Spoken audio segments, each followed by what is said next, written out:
एक औरत और उसकी 6 साल की बच्ची जो यहीं पास में शादी में आई हुई थी। 25 से 30 बदमाश लड़के जो नशे में धुत थे, वो बच्ची और उसकी माँ को इस जंगल में ले आए और उस औरत और मासूम बच्ची दोनों के साथ बलात्कार करके उसी सुनसान रास्ते पर छोड़ दिया। अगले ही दिन दोनों की लाश पुलिस को पुलिया पर पड़ी मिली।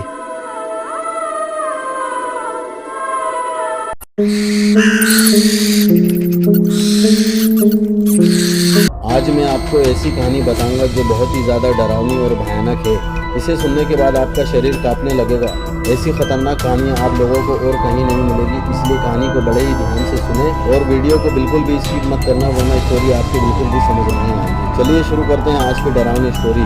ये कहानी मुझे आशीष भाई ने बताई, जो पहले भोपाल में अपने मम्मी पापा के साथ में रहते थे। फिर उनका ट्रांसफर हरियाणा के फरीदाबाद जिले में हो गया। फरीदाबाद में वो बिल्कुल नए थे और वो वहाँ के ज्यादा रास्तों से वाकिफ भी नहीं थे और उनके घर से ऑफिस का रास्ता 11 किलोमीटर की दूरी पर था। वो उसी रास्ते से आना जाना करते थे और ऑफिस के कुछ लोगों से उनकी अच्छी दोस्ती भी हो गई थी। और उनमें से एक दोस्त ने उनको एक दिन बताया कि आपके घर जाने का एक और शॉर्टकट रास्ता है जो यहाँ से 5.5 किलोमीटर का होगा। मुझे उसकी बात अच्छी लगी क्योंकि मैं 11 किलोमीटर अप डाउन फालतू में ही कर रहा था और उसने मुझे पूरा रास्ता समझाने के बाद ऐसी बात बताई जिसे सुनने के बाद मुझे उस पर हंसी आ गई। उसने कहा उस रास्ते पे ज्यादातर लोग आना जाना नहीं करते क्योंकि वहाँ एक नहीं बल्कि बहुत सारी बुरी शक्तियाँ हैं जो लोगों को परेशान करती हैं। अक्सर लोग वहाँ से वापस नहीं आए और ना ही उनका शरीर वहाँ कहीं मिला। मुझे उसकी बातों पर जोर से हंसी आने लगी। मैंने उससे कहा अब मैं उसी रास्ते से आऊँगा। वैसे तो ऑफिस से रोज मैं अपने घर 5 से 6 बजे तक निकल ही जाता था और एक दिन ऑफिस में कुछ ज्यादा काम होने की वजह से मुझे रात में लगभग 9 बज गए।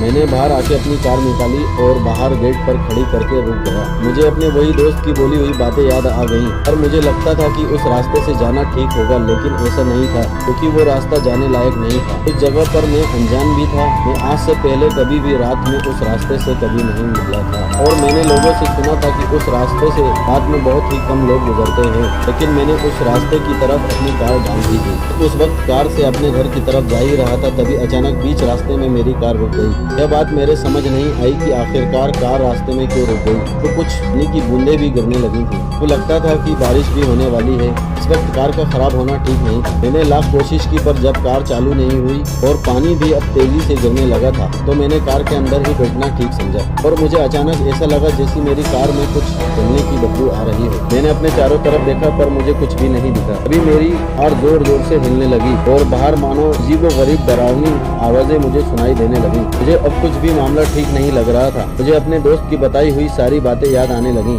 मुझे लगा कि शायद मेरा भी आज आखिरी दिन है, ये लोग मुझे भी मार डालेंगे। लेकिन अचानक से कुछ देर बाद आवाज बंद हो गई और मेरी नजर जैसे ही साइड गिलास पर पड़ी तो मैंने देखा कि एक लड़की कार के पीछे से भागते हुए मेरी तरफ आ रही थी। मेरी जैसे धड़कनें ही बढ़ने लगी। वो मेरे पास आकर गिलास नीचे करने का इशारा करने लगी। अब मेरे कुछ समझ नहीं आया और मैंने गिलास नीचे कर दिया। उसने मुझसे कहा कि मेरे पीछे कुछ आदमी पड़े हैं, मुझे उनसे बचा लो। मैंने कार का लॉक खोल दिया और वो फौरन ही कार के अंदर बैठ गई और बोलने लगी कार जितनी जल्दी हो सके यहाँ से निकाल लो।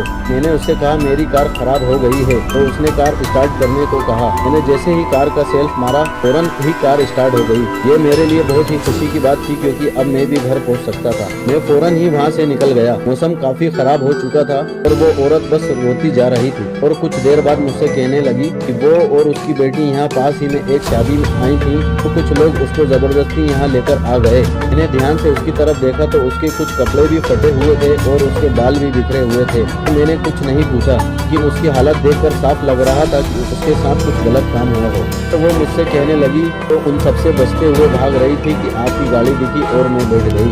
बस इतना बोलकर वो दोबारा फिर रोने लगी। उसकी बात पर मैंने भी उसको थोड़ी तसल्लियाँ दे दी और मैं उसके बाद उससे बात करते हुए गाड़ी धीरे धीरे बढ़ाने लगा। बारिश बहुत तेज हो रही थी, रास्ता भी सुनसान था, पानी जैसे रुकने का नाम ही नहीं ले रहा था। कार भी उस बारिश में बहुत धीरे और बहुत मुश्किल से चल रही थी। औरत कुछ समय बाद ही कहने लगी बस कार यहीं रोक दो, मुझे यहीं जाना है। जब मैंने कार रोक के शीशा नीचे करके देखा उस जगह पर कुछ नहीं था। तो वीराना और सुनसान इलाका था। तो मैंने उस औरत से पूछा कि आप यहाँ पर कहाँ जाएंगी, यहाँ तो कुछ भी नहीं है। उसने कहा कि मैं कहीं नहीं, बस मुझे यहीं जाना है।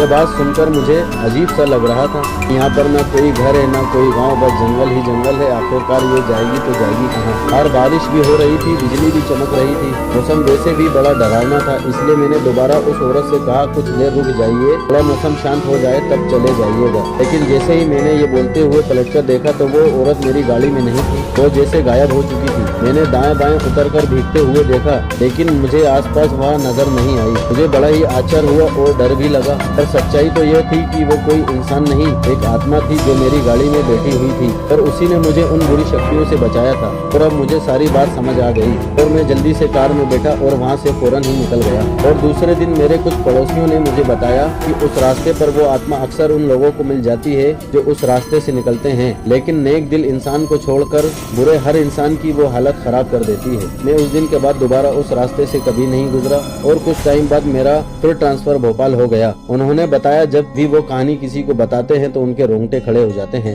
लाजमी सी बात है, कहानी भी इतनी डरावनी है क्यों ना हो। तो दोस्तों, आपको हमारी स्टोरी कैसी लगी मुझे कमेंट करके जरूर बताएं और हमारी स्टोरी पहली बार सुन रहे हैं तो प्लीज हमारा चैनल सब्सक्राइब करके बेल आइकन को ऑल पे करना बिल्कुल मत भूलना, जिससे हमारी हर वीडियो आप तक आसानी से पहुंच सके। और देखते रहें हर दिन ऐसी दिल दहला देने वाली रियल हॉरर स्टोरी। और जब तक अपना ख्याल रखें, स्वस्थ रहें, मस्त रहें।